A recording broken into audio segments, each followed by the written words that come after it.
This is Autobiographical Memory, A Journey Through Memory and Identity by Jace Feely, Colorado University.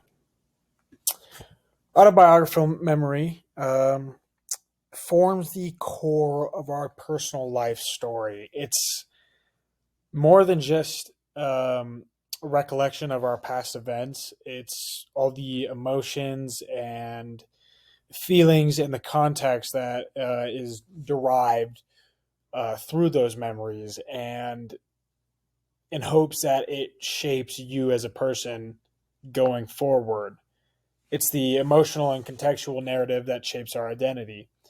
My journey into understanding this has begun with simple yet vivid childhood memories, like an exhilarating day I received my first phone, or a toy that I wanted, something like an Xbox.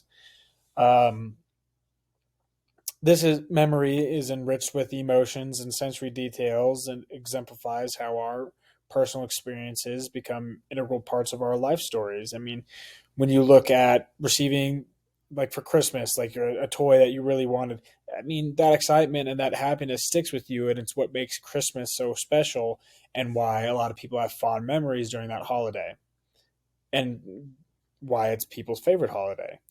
These memories are your personal history through your eyes and through your feelings.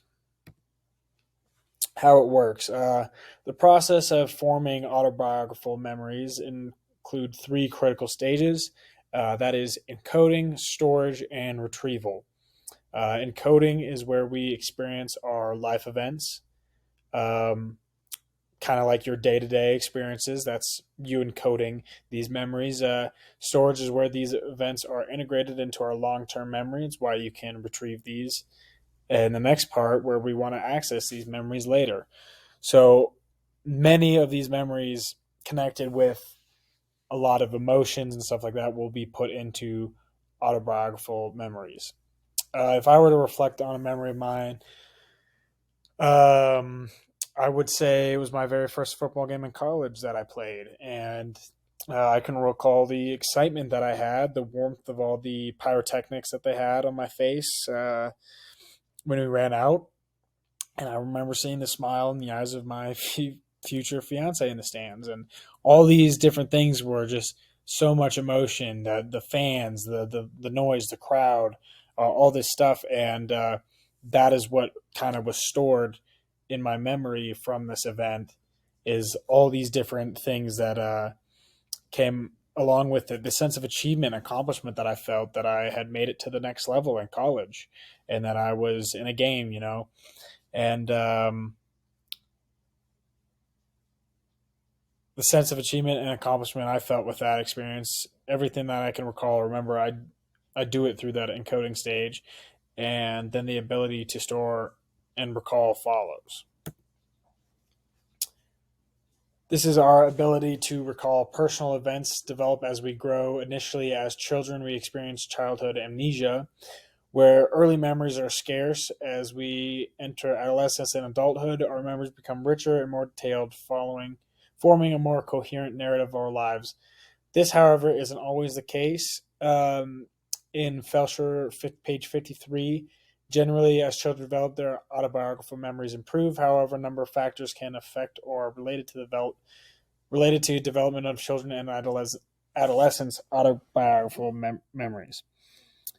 Issues associated with socio-emotional, psychological, and sociological health can have a huge factor in the development and growth of this memory.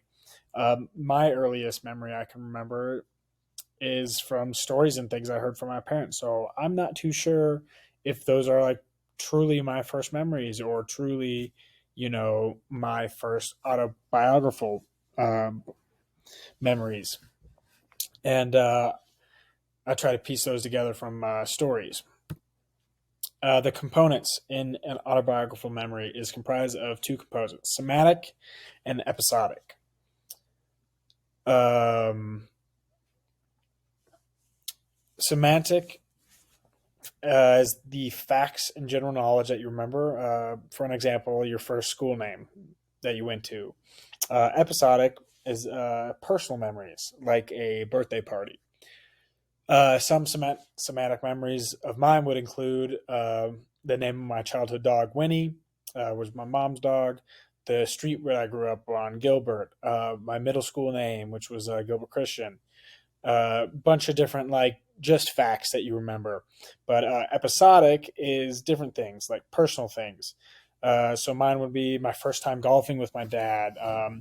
Christmas morning when you're a kid, and you get those years of Christmas morning that you remember. All those personal memories you have are all categorized in the episodic part. Influences. Emotions play a crucial role in shaping our memories. Intense emotions, whether joyous or traumatic, create vivid and enduring memories. Like I said in the thing before this, changes and influence your autobiographical memory. When you're a kid, all the things that you go through as a kid can change and develop different things in your memory. When I look back on my life, there are many distinct memories and emotional moments that I've gone through that have influenced on how I look back at things. Even memories I previously have that changed because of things like this. I think in everyone's life, your first heartbreak is a perfect example of how you change the way you view relationships, how you change the way you view a partner that you're looking for, how that changes you going forward, and how that changes the way you look back on things. I think that is a very common um, example that everyone can really look at and see, okay, that is how stuff changed in my head. One of my biggest memories that I can think of is how that influenced the way I act going forward was a huge argument that I had between me and my dad, where uh, we said what was honest and truthful, and things that were said that needed to be said and made me a better person going forward. Um, Arguments that bring out true emotions like that and bring out emotions that need to be said, stick in your memory for one, but then again, influence how you think and how you act and how you approach the world around you going forward. With memory and identity, our memories are so pivotal in shaping our sense of self. They form the narrative of who we are and influence our future decisions.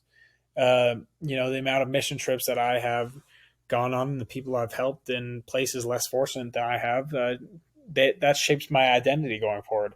And because it's stored in my memory, it changes who I am today and going forward, because I will keep looking back at it and keep um, accessing that to change the way and how I approach and view things in the world around me.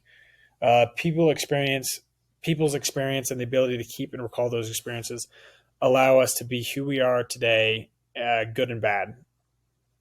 Uh, this is from a piece that I saw. People's current self views are influenced by what they remember about their personal past, as well as how they recall earlier selves and episodes. People's reconstructed evaluations of memories, their perceived distance from past experiences, and the point of view of their recollections have implications for how the past affects the present.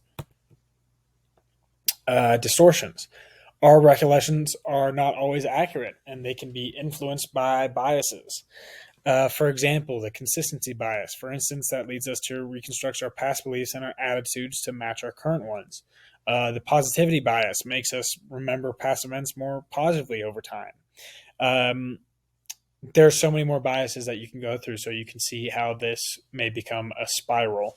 There are even studies to say that your bias affects the way you hear and perceive things in real time. So the way you remember things might not be the correct way. I think an example that I can give as an athlete is every single athlete suffers from this, in my opinion. When you go back and look at film or tape from something you remember, like back in high school, it was so cool from the outside lens, but then you realize the bias you had in your head while you were young, and it influences uh, the way you recollected that and the way you uh, went about that memory.